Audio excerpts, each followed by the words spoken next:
कह सकते हैं कि ब्लैक होल्स इस ब्रह्मांड के सबसे अजीब जगहों में से एक है।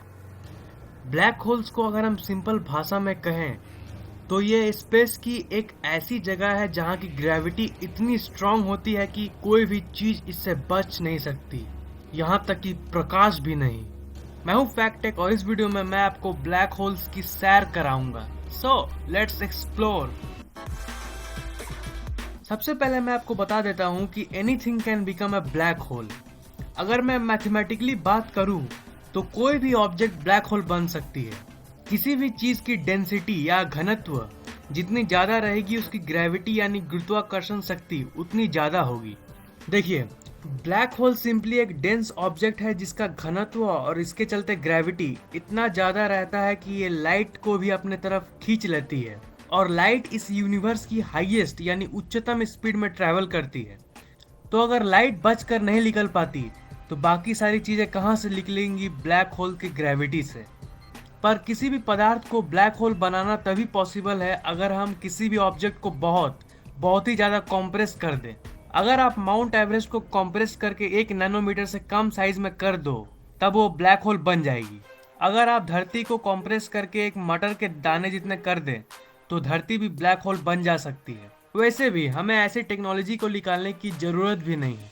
Formation of A black hole, ऐसे बहुत सारे स्टार्स हैं जिनका साइज धरती से लाखों अरबों गुना ज्यादा होता है। तो जाहिर सी बात है अगर उस स्टार को हम लोग इतना छोटा कर दे कि वो धरती के साइज में आ जाए तो वो एक ब्लैक होल बन सकती है। पर अच्छी बात यह है कि हमें ऐसा करने की जरूरत नहीं है क्योंकि ये ब्रह्मांड में ऑलरेडी होता है। जब कोई तारे की डेथ होती है जिसे हम सुपरनोवा कहते हैं तब वो अपने अंदर ही कोलैप्स करने लगती है और उसका घनत्व बढ़ने लगता है। घटते घटते उसका साइज इतना छोटा हो जाता है और उसका घनत्व और ग्रेविटी इतना ज्यादा बढ़ जाता है कि लाइट भी अब उससे बच नहीं सकता। वो छोटा पॉइंट जहाँ पे वो स्टार घटकर ब्लैक होल में कन्वर्ट हो जाता है उसे हम सिंगुलैरिटी कहते हैं। मैं श्योर हूँ कि आपने सिंगुलैरिटी के बारे में पहले जरूर सुना होगा। इवेंट होराइजन, ब्लैक होल का वो बाउंड्री जहाँ से लाइट स्केप नहीं कर सकता उसे हम इवेंट होराइजन कहते हैं। मतलब इवेंट होराइजन से पहले लाइट बच के जा सकती है पर उसके आगे नो चांस। ब्लैक होल्स को हम ब्लैक होल्स क्यों कहते हैं? क्या आपको पता है कि ब्लैक होल्स को ब्लैक होल्स क्यों कहा जाता है? ब्लैक होल से लाइट स्केप नहीं कर सकती है। इसका मतलब ये नहीं है कि ब्लैक होल्स में लाइट नहीं होती है, पर वो जो लाइट है वो आपकी आंखों तक नहीं पहुंच पाती क्योंकि ब्लैक होल से लाइट बचकर नहीं जा सकती है। तो जब वहां से लाइट बचकर नहीं निकलेगी तो वो आपकी आंखों तक कैसे पहुंचेगी? इसीलिए हमें ब्लैक दिखती है। Black holes effect time, black holes time को भी इफेक्ट करती है। ब्लैक होल्स का घनत्व इतना ज्यादा होता है कि ये स्पेस टाइम को डिस्टॉर्ट कर देती है। जो ऑब्जेक्ट ब्लैक होल के सामने होता है वो ऑब्जेक्ट टाइम को धीरे अनुभव करता है। मतलब कि ब्लैक होल्स की सामने की टाइम बाकी जगहों के हिसाब से धीरे चलती है। मान लीजिए आप एक स्पेसशिप में बैठे जो ब्लैक होल की चक्कर लगा रही है। मान लेते हैं कि इवेंट होराइजन से दूर वो एक सेफ जगह पे चक्कर लगा रही है।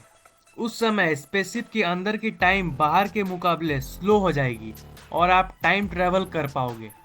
अगर आप एक ब्लैक होल के अंदर गिर जाओगे तो क्या होगा? क्या आप जानना चाहते हैं कि अगर आप ब्लैक होल के अंदर गिरोगे तो क्या होगा? क्या सिंपली आप उसके अंदर चल जाओगे? नहीं, ऐसा नहीं होगा। असल में आपका शरीर एक रबर की तरह स्ट्रेच होगा जब आप उसके अंदर जाओगे। मैं आपको बताता हूँ ऐसा क्यों। मान लीजिए कि आप ब्लैक होल के अंदर जब गिर रहे हो तब आपका पैर ब्लैक होल के तरफ है।